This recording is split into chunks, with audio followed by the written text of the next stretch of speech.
মেসেঞ্জারে এক গৃহবধূকে আপত্তিকর ছবি ও বার্তা পাঠানোর অভিযোগকে কেন্দ্র করে প্রতিবাদ জানাতে গিয়ে হামলার শিকার হলেন তার স্বামী শুভদীপ কর্মকার।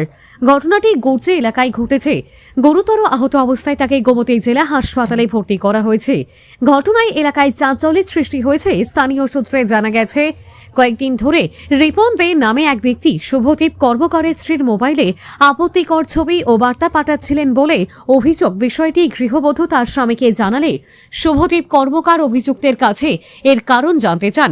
পরে বিষয়টি নিয়ে স্থানীয় একটি ক্লাবের সালিশি বৈঠকেরও আয়োজন করা হয়। অভিযোগ, ওই বৈঠকে কোনো স্থায়ী সমাধান না হওয়ায় শুভদীপ কর্মকার বিষয়টি এলাকার প্রবীণ ও অভিভাবকদের সামনে তুলে ধরার উদ্যোগ নেন। এতে ক্ষুব্ধ হয়ে অভিযুক্ত রিপন দে শুক্রবার সন্ধ্যায় ফোন করে তাকে বাজারে ডেকে নিয়ে যায় বলে অভিযোগ। শুভদীপ কর্মকারের পরিবারের দাবি, বাজারে পৌঁছানোর পর রিপন দে এবং কৃষ্ণ দাস নামে আরও এক ব্যক্তি লোহার রড দিয়ে তার উপর হামলা চালায়। হামলায় তিনি গুরুতরভাবে আহত হন। পরিবারের সদস্যরা তাকে উদ্ধার করে দ্রুত টেপানিয়া এলাকার গোমতী জেলা হাসপাতালে নিয়ে যান। চিকিৎসকদের প্রাথমিক পর্যবেক্ষণে তার শরীরে একাধিক আঘাতের চিহ্ন রয়েছে বলে জানা গেছে।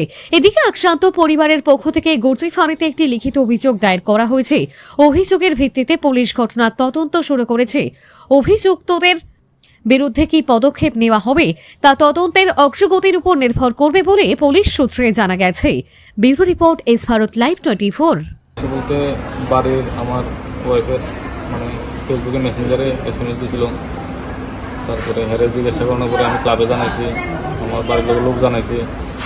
জানানোর পরে তারপরে হ্যাঁ কইছে ভুল হয়েছে, বাই মিস্টেকে বলে SMS দিছে।